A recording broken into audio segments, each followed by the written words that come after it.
Working? Yeah, we've got audio. Hey, hello, welcome to the show. It's me, John Park, and it is time for John Park's Workshop, and I just turned on my audio, so even better.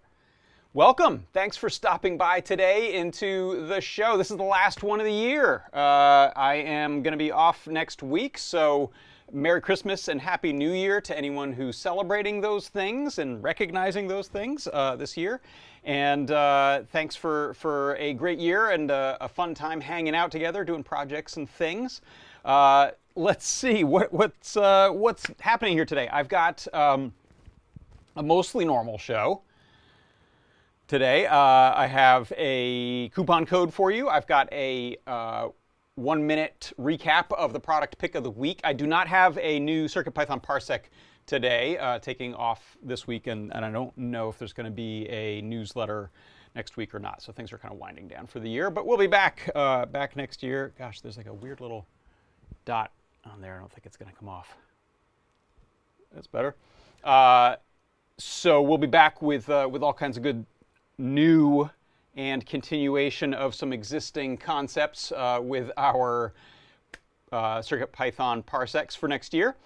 I do have some project updates and some animation stuff I want to show you, and another attempt at using a little store-bought thing along with my homegrown servo animatronic system that we've been looking at in the past. Also, I'll do a little bit of a recap just on the additional page that I added to the DMX NeoPixel Learn Guide. And as always, thanks for hopping into our chats. Thanks Connor McCarter, pardon me, UK Systems, and PoppyGuy47 for hopping in over on the YouTube chat. And then we've also got this Discord chat right here. So if you're somewhere like Facebook that doesn't seem to have an active chat, you can pop on over to our Discord, which is adafruit.ie/Discord. Look for the live broadcast chat channel. That's where we are right now over here. Hello, Thin Man, Todd Bot, Abadus. Thank you for popping in. So Poppy Guy asks, can I get some free tools? Well, we don't have free tools, but we do have discounted stuff. That is your coupon code for today. So you can get 10% off on anything in the store other than gift certificates, subscriptions, and software. But if you want to go head on over to, hold on, let me bring up a page for you. Not a new one. Let me go to Adafruit right here. If you head on over to adafruit.com, you can go to products and you can go to, do we have tools or hand tools? Something in here is tools. Tools. And look, you go pick up some neat stuff in the tools section. Here's some hand tools if that's what you're looking for. Maybe get some flush cutters. These are nice ones. I need a new set of these, actually. I want another one of those. 10% off on anything there. I believe we do have another coupon code that's 15% off things from the wish list item in our holiday gift guide. So look on the main page, this glitch your gift list. 15% off on items that are from those. But if you just have some stuff that's outside of those and you want to use today's coupon code, go ahead and do it. Those won't stack or anything. I don't think you can start adding up, piling them on there. We got to keep the lights on somehow. But the Poppy Guy asks, does your shop provide delivery all over the world? I believe we have a page on, is it this shipping and returns that'll tell you about overseas shipping, where we do and don't ship. So from the main page, scroll down to the bottom and look for this shipping and returns, and that'll tell you some things about where we do and don't ship. Let's see, what else? So if you are thinking of placing a big order and you want to know what freebies you can get, you can go to adafruit.com/free. And from there, you'll see if you spend $99 or more, you're going to get the free PCB coaster with the gold Adafruit logo on there. Pretty cool. If you spend $149 or more, you'll get the coaster, and you'll get a free KB2040 keyboard, which is a great little Pro Micro replacement drop-in board with a RP2040 on it. If you spend $199 or more, you'll get free UPS ground shipping in the continental United States, as well as the KB2040 and the coaster. And then if you spend $299 or more, you're going to get a free Circuit Playground Express UPS ground shipping in the continental United States, KB2040, and coaster. So those are the freebies that we have going on right there. Go check that out for more information. And yeah, you can take advantage of that coupon code right there, Gnomes, for the day. That'll poof out of existence at midnight East Coast time tonight. So that's your coupon code for the day. And we will be looking at some gnomes. Look, you can see one. There's a new one. Some little gnomes right there. Hello, Beata Graf Abdelhagen, who also jumped in over on the YouTube chat. UK Systems in the YouTube chat mentioned regarding worldwide shipping, you can use a reshipping service. So I don't know much about those, but you could look into that. That'll be someone, I guess, in your country that can help get things shipped out of and to you. So look into that, but I don't have any advice there. You like my new Apple shirt? I visited a buddy of mine up in Cupertino and got this. This is my contribution to the retro holiday advent calendar thing that we've been doing. I didn't write a blog post on it, but did get a cool shirt. All right, let's see. What are we up to? Let's dive into this little recap of the product pick. So on Tuesdays, I have this show where I take a look at a new product, give you a 50% off discount during the show only. So that's only during live, but we live stream the show from inside the product page. And here is a little 1-minute excerpt of this week's show. Is the VCNL 4200 IR proximity, distance, and ambient light sensor with Stemma QT.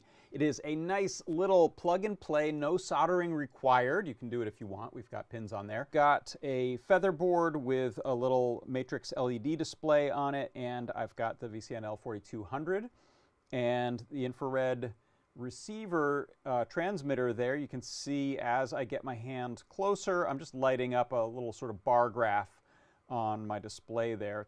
You can also see my light values. I'm actually covering, even though this is a white piece of paper, it's covering some of the ambient light. If I just take my hand and put it over there, you can see I'm able to get the light, ambient light value or lux reading down closer to 0. My product pick of the week this week is the VCNL 4200 IR long range distance and ambient light sensor with Stemma QT. Beep, beep, beep, beep, beep, beep. All right, so next up, like I mentioned, I don't have a CircuitPython Parsec for you today, this is usually where that goes, but I do have a Learn Guide recap. So let's head on over. Let me go to new browser window, head to Learn, show you how to get to this thing. If you head to learn.adafruit.com, make this a little bit bigger here. Make sure to share that with you. So that is learn.adafruit.com. If you're just on Adafruit, you can look for these tabs up at the top here. But if you head to Learn, you'll see a section called New Guides, and you can scroll sideways through the newest 10 or so guides. And this project that I'd been working on for a few weeks is the Intro to DMX, which is the digital multiplexing standard for lighting other fixtures in theatrical lighting situations, architectural lighting situations. I had shown how to send DMX messages from an Arduino board to your lights, and then put that part of the guide up, and then I added this last piece here, which is sort of the opposite side of it. It's the receive DMX from a DMX board of some kind, like this little mini DJ mixer. That goes to the Arduino over the XLR cables, and then you can send that to kind of anything you want. Could be motors, could be solenoids, could be homegrown fog machines. In this case, I'm sending it out to NeoPixels. You can see an example of it right here behind me. I've got my little DJ mixer kind of hidden in the back there. If I set this to, let's say, just the top strand there, I can now color this and change the saturation on, adjust the length of, those are just some of the little direct controls that I set up, and then you can also automate those using some of the animation features on the board. I showed that in the live stream last week. This is the Learn guide that'll show you how to do it. So you'll still use a Metro 328, an Arduino Uno style board. The DMX shields work best, these older shields work best with an AVR based older school Arduino. And then I've got some little sample movies there you can check out. There's a link on the first page to this exact shield that I'm using. There's a few of them out there that exist. And then I tell you what jumper settings we're going to use in this case, because we're on the receiving side instead of the sending side of DMX. Thanks for this, Todd. Run DMX. Go back here. Oh no, is my, oh boy, my broadcast software is starting to act up a little bit. I'm just going to turn on the air in here so we don't overheat by accident. This computer's a little sensitive to the heat. Yes, it's hot here in Southern California, as much as we're trying to pretend that Christmas is happening. So this will set you up for using the proper jumpers to receive, and then I'm also using one of these little screw terminal shields to make the wiring to all those NeoPixels easier. So I've got power, ground, and then 3 separate data lines for the 3 separate strands that I'm using here.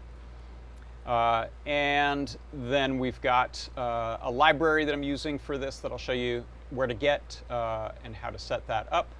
We actually included that a copy of that library in the bundle. So if you just click on download file right here in the Learn Guides code sample, you'll actually get a zip file that includes the Arduino file .ini as well as any of the libraries and associated configuration files. So it's all in that bundle.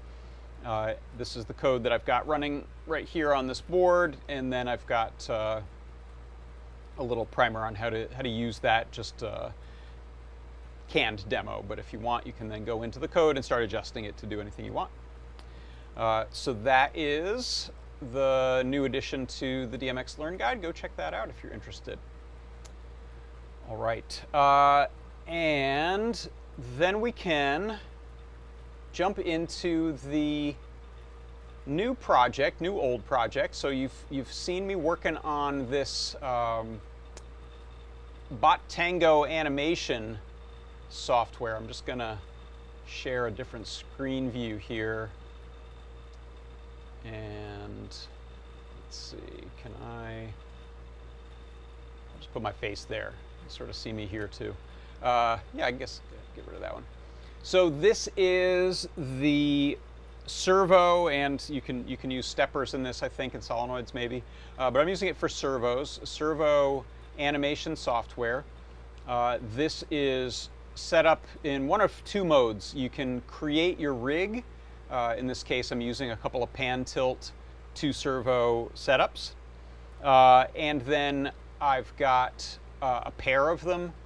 I am sending out information directly from this animation graph editor or dope sheet timeline, and that's streaming to my setup that you can see over here. We'll take a closer look in a minute to send servo animation data, the timing and the position of these servos, which is really great.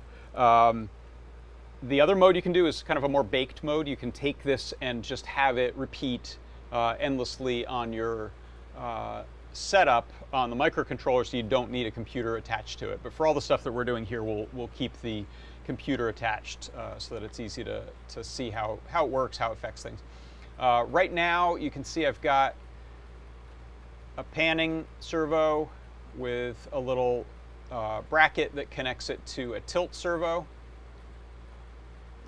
Ignore the backwards horn movement there. I just forgot to flip a setting here. Same over here. I've got a second miniature servo pan tilt setup. I didn't include a 3D model of the brackets or anything in this one, but it's the same setup basically. And what these are, if you take a look right here, one of them is this right here. We have this little mini pan tilt kit. It's 2 micro servos, nice little injection molded plastic rig that you can screw them into, and that gives you this pan tilt action. The reason these exist is a lot of camera systems want to use this either for on drones or other remote control vehicles, as well as some setups for live streaming and filming and that kind of stuff. Put a little webcam on there and you can have it do pre-programmed motions or follow things if you're using some computer vision. So that's what this little mini setup is. I'll show you the real one in a second. And then I just kind of replicated this with a 3D printed version of a very similar setup. So these model pieces here, I actually I'll link this in the guide. I found a nice model someone had built up on, I think, Thingiverse, and I may make some changes to it and publish a derivative version, open source, that you can use. But these are a really nice way to get 2 axes of movement, which is really a sweet spot for this type of stuff. You can, of course, go and extend this and have multiple axes. You could add a third and a fourth servo to this to be able to do really complex, snake-like motions and things like that, elephant trunk kind of motions. But for what we're going to do, we're just going to use the XY 2-axis or pan tilt type of rig here. So if we take a look over at the workbench here, I'm going to switch things up to this view. Let me give you a bench view there. So I brought a laptop over to the workbench just so I can control it from there instead of running a long USB cable from my broadcasting machine, but it would work either way.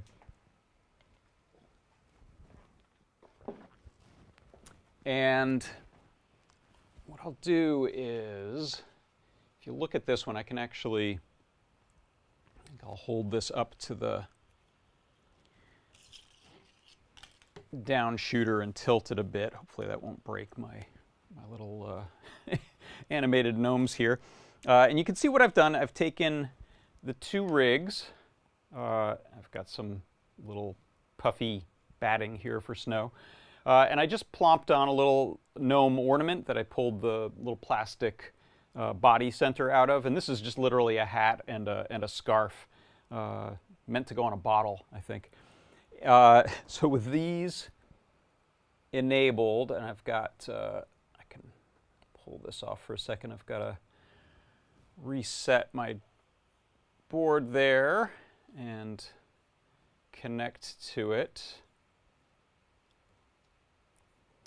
And now I'm just going to go ahead and play an animation. So you can see here I've got some compound motion, some little bit of timing going on there, and then it just repeats. So it's a little 10-second loop of these 2 gnomes sort of bowing, maybe after a performance or a song or something like that. And the one guy stays bowing, the other guy looks at him disapprovingly, and then they both repeat the motion. So if I bring a little laptop into view here,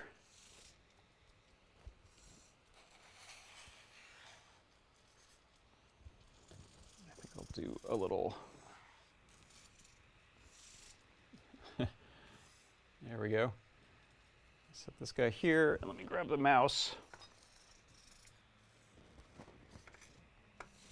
And maybe in a second I'll switch these cameras out to that front view. But for now, I'm going to pause the camera there. And so you can see this little animation timeline here has keyframes on it that are setting the position of the two pairs of servos. It's also live, so if I grab one of these servos and move it around, my camera view is kind of reversed. Let me, I'm mousing left-handed here. There we go. So if I grab the larger servo, that's going to be the guy on the left. If I rotate this joint, you can see you can preview it immediately, which is really nice. Oh, I'm so sorry. I was showing you the wrong big view. Let me see if I can switch. There we go. That's a little better there. So let me look at that again. You can see through the animation, and I have it just in a looping mode for that animation. These guys are fighting gravity a little bit here. Luckily, they're not very heavy. There we go. So you can see this a little better now. If I go and scrub the timeline, it will only move as fast as these servos can go, which is good. It won't let you do impossible things. We can't bend physics. So there is scrubbing through the animation timeline, and here you can see I'm able to directly set the pose. So right here in my animation, when this guy turns, whoa, oh, I've broken something. Hold on, let me see if I can undo. I just set a whole bunch of keyframes by accident somehow. There you go. Brought him back from the dead.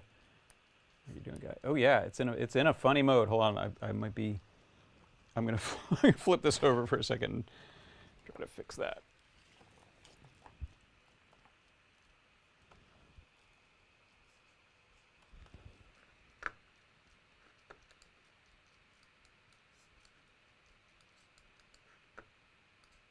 That's better. I think the UI was letting me do two things at once, so I was accidentally setting keyframes while I was scrubbing, which was bad. Let me see if I can focus this a little sharper too while we're at it, and adjust the exposure. There we go. It should be a little more visible. So you can see these guys. I'm gonna set them here. So you'll just see them from the top, but that'll make it a little easier for me to move around the scene. So if I take this pose, oh, is it doing it again? It is doing it again. You got to be careful where I'm clicking here. There we go. Okay. So if we take this pose right here, and let's say we want to have the guy do a second bow, the guy with the red hat. I can come up here. It'll automatically set a keyframe. Oh, it's doing it again for this lower bracket. Stop that. And then I'll set him back up. Oh, he's falling off. Okay, we'll watch the bear servo now. And so right here, we've got, when I play it, you'll see this one bow twice. So bow, back, and then a second one, and now it's going to pivot over here.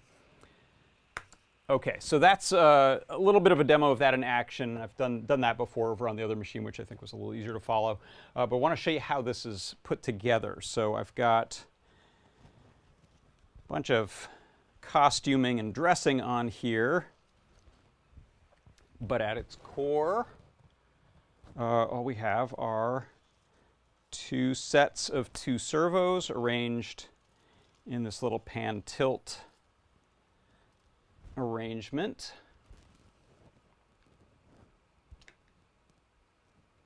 See there, I'll go ahead and play those again.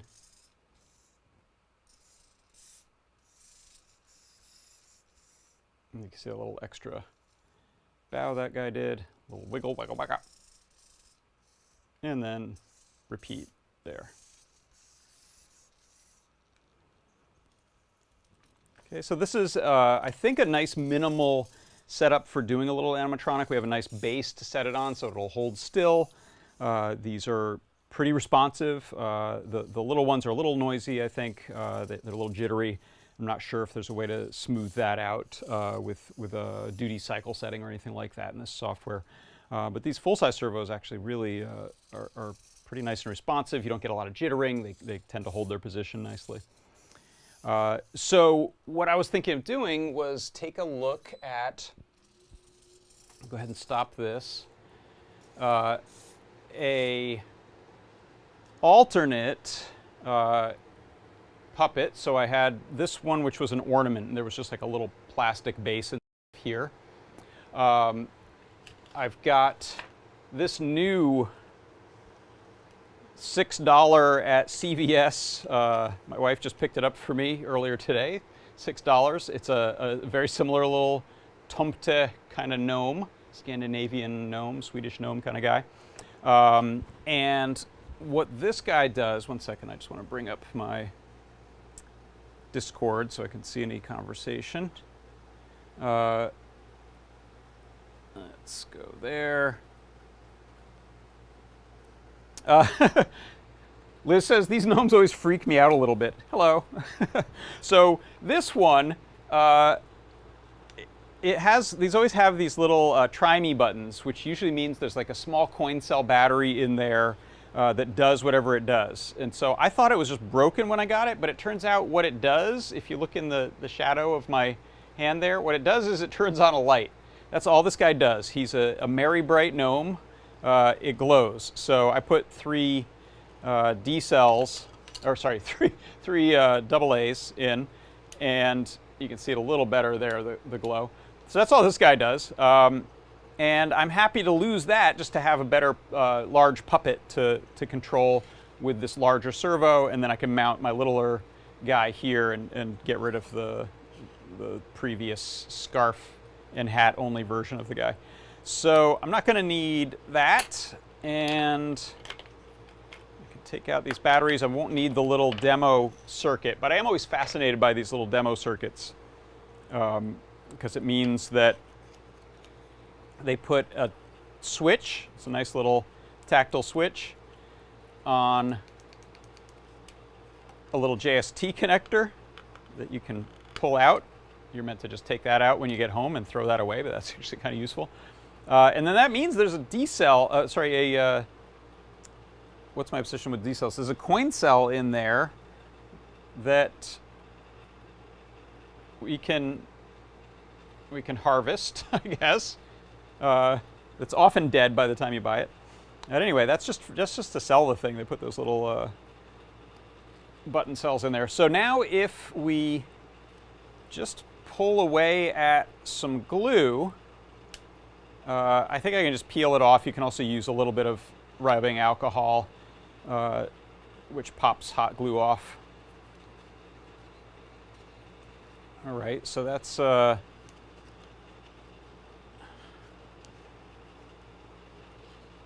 one layer of it. Then we got another layer up here. Do I have rubbing alcohol here?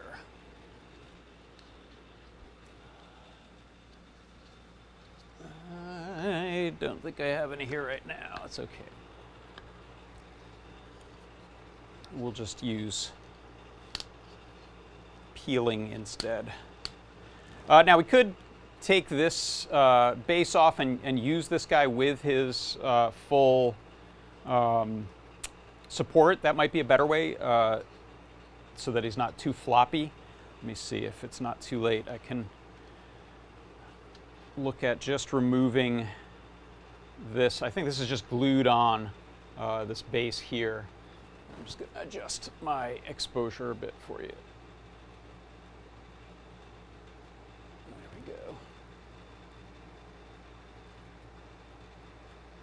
So this, I think I could get that off just with a hobby knife. Yeah, John Nodge, free battery and JST connector. It's a bargain. So this feels like it just has some glue to hold the battery pack there into the HDPE. It's like milk carton plastic.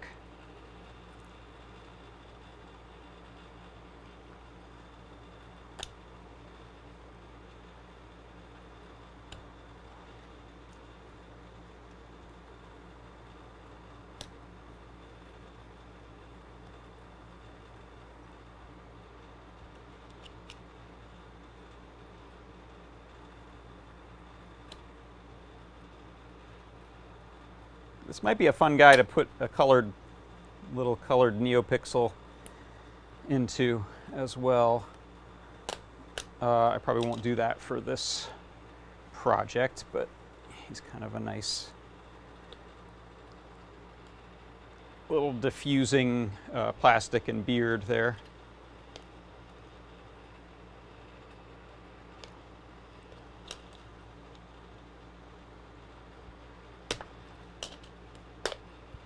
There we go.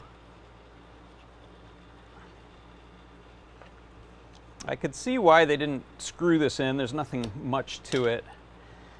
It's just easier to glue it. Hey, look, so that's the that's the whole thing. There's the coin cell that was in there. So if we reattach the little try me button,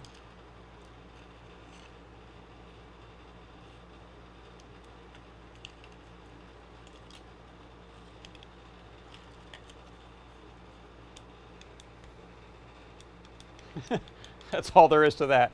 So this is the main switch to switch in the 3 AA's.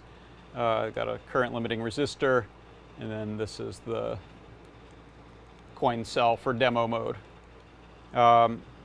Nice little fat LED. Let's look at this thing with the real batteries in. It'll be a lot brighter.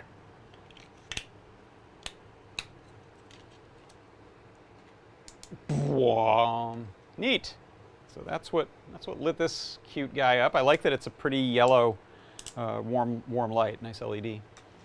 And I think that's probably, yeah, that might have been the right way to do this, because he's really light, which is great because we just want to be able to move that around with the servo, and it'll have no problem with that. This is a strong little servo setup, and this is a very light little guy, but we keep his structure here.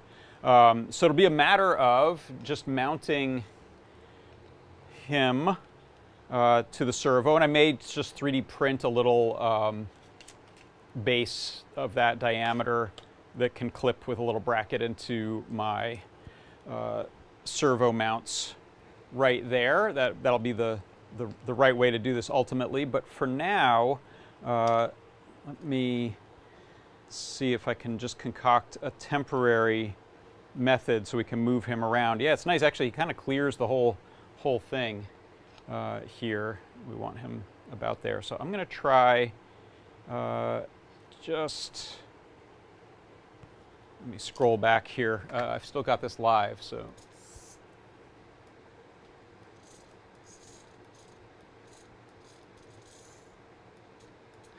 Yeah, I've got those random keyframes that were getting set, and some of my other issues have to do with the UI on this old computer.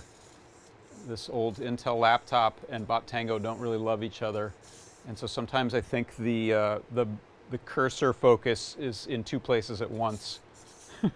Okay, so that's reset to that position. So let's just try. See how much space we have here. I'm just going to try double stick foam tape for now, just to mount him to maybe this side of this underside of this servo right here. So let's get some double stick. And look what happened to my scissors.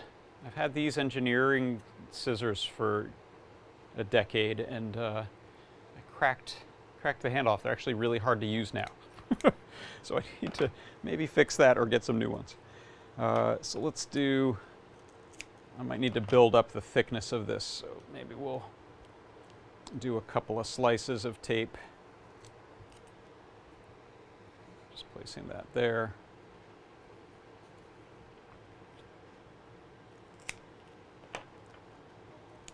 Ideally, I would clean off, especially the inside of this here, with rubbing alcohol or soap and water, just to prevent oils and things from mucking this up. Let's see if we can set a piece in there.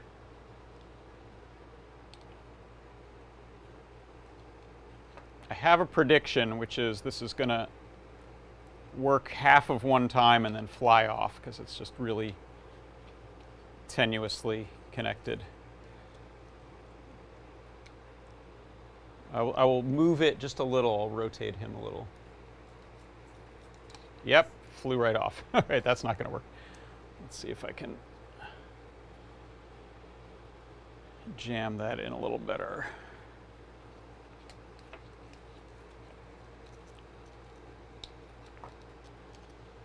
So getting into the inside there, and hopefully not crashing into the back of the bracket. I don't think he'll be able to tilt back as far. And one of the nice things is in the software I can go and I can test these limits and set them as a range of motion, so we can prevent disaster with your physical bot and your yeah, it just hits right there. So he will fly off given my current animation. Just for kicks, I'm going to create a new animation in here right now. You won't see it, but I'm going to set some keyframes just for this guy, just to move him around a little bit so you can see him in action. Let's see if I can move the laptop over. You'll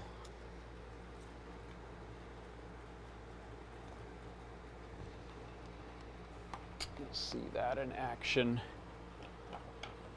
All right, so I'm going to create an animation track for just the base joint,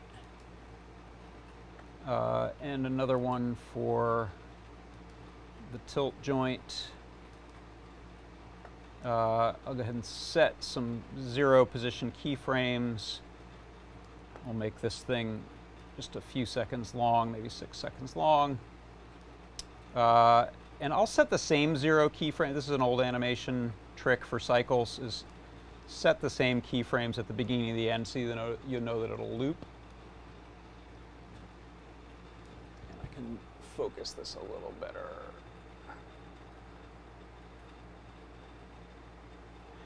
Okay. And let's just set a look left, look right.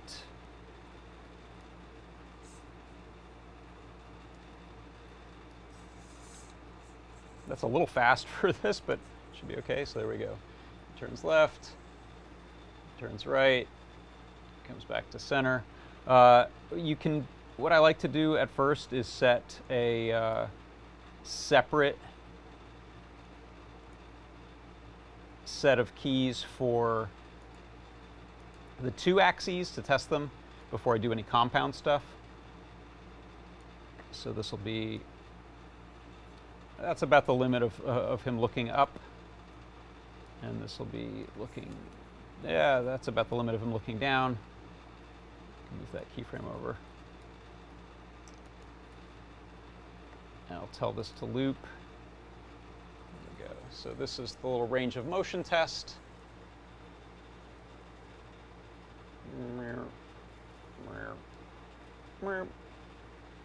And then we can do compound stuff. So let's just grab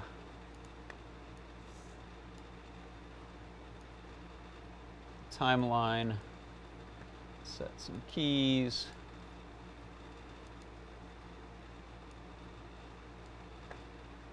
Zero keys, and then we'll go and look left and, whoops, left and down, and then right and up. And then we should be able to just play back this section. Cute! So obviously he has a pretty limited range of motion just because of the base that I'm crashing into right now.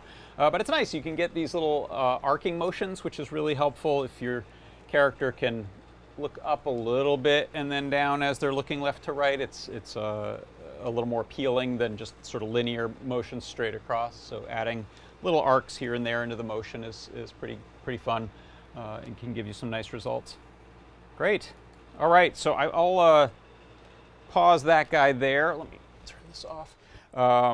And then I'll build the little mount for him, and then this first one I had should just work on the smaller rig directly. I can just mount it right on there, put some scarves on them, and off we go. We'll have a cute little pair of little funny gnomes to animate and maybe light up.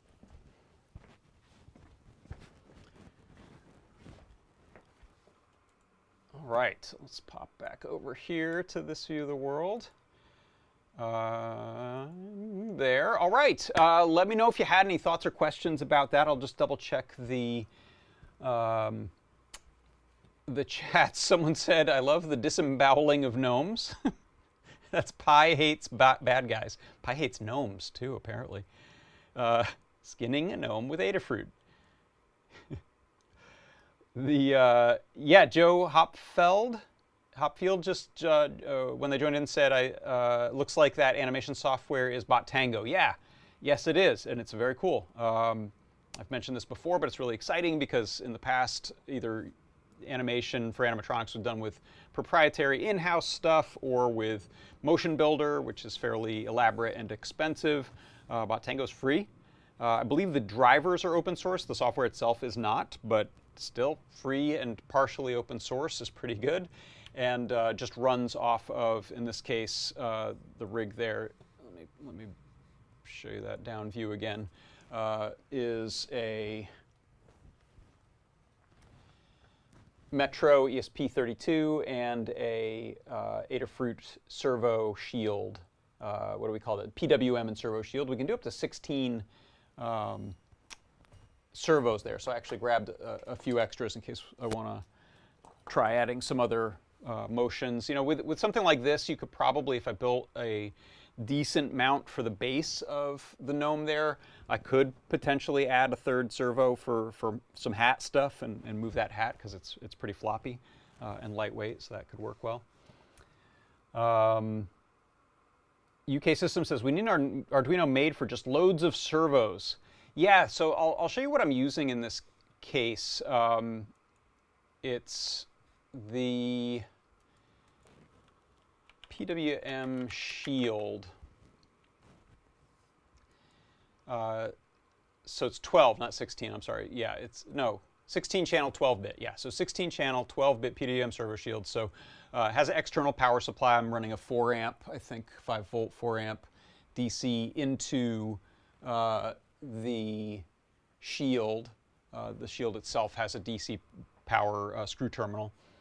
If you look here, that little blue block there, that's where I have a 12 volt DC, sorry, 5 volt 4 amp DC plugged into. So that's what powers it. So separating your power stuff from your logic stuff, which is great, really helpful.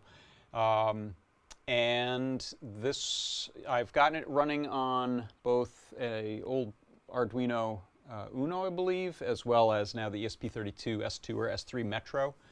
One of those is the one I have under there. And I'll write that up in the guide, what you need to do. There's just a few small settings that you'll change in one of the bits of the library software from Bottango or config software from Bottango to make that work. This is the Bottango software here. You can go to Bottango, BOTTANGO.com.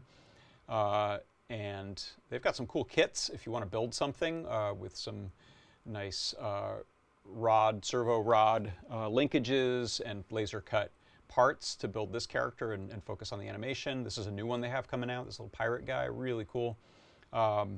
or you can just get the parts. They do have I believe it's a shield. I don't think it's a standalone Bot-Tango shield board, and I'm not sure what its differences or advantages are. It looks like some nice big caps on there, but that's one that they created and support to power a bunch of servos from, so that's pretty cool. Let's see. Yeah, that's the thing I'm using. Go check it out. Having a lot of fun with it. And that's my little Gnomes guy. So I think those are going to go in the window and just do some little dancing for me. Oh, Abaddus says the developers were at Maker Faire this year. Very cool. All right, I think that's going to do it. Hey, thank you again so much for coming out and hanging out here in the workshop while I build stuff and talk about it. I've had a lot of fun. I hope you have had lots of fun too, and a great year. Thanks so much to the community for supporting us and for hanging out and being part of this all. We will be back, of course, in the new year with lots of fun projects and things. I'm really looking forward to it, but also looking forward to having some time off and spending some time with family. So I hope you can relax and enjoy the holidays a bit and the new year. I'm planning to be back on Tuesday with a Product Pick of the Week show. That'll actually be my last show of the year, I believe, but this is my last workshop show. So thank you all so much for stopping by, for hanging out. For Adafruit Industries, I'm John Park, and this has been John Park's Workshop in 2024. Bye, everyone.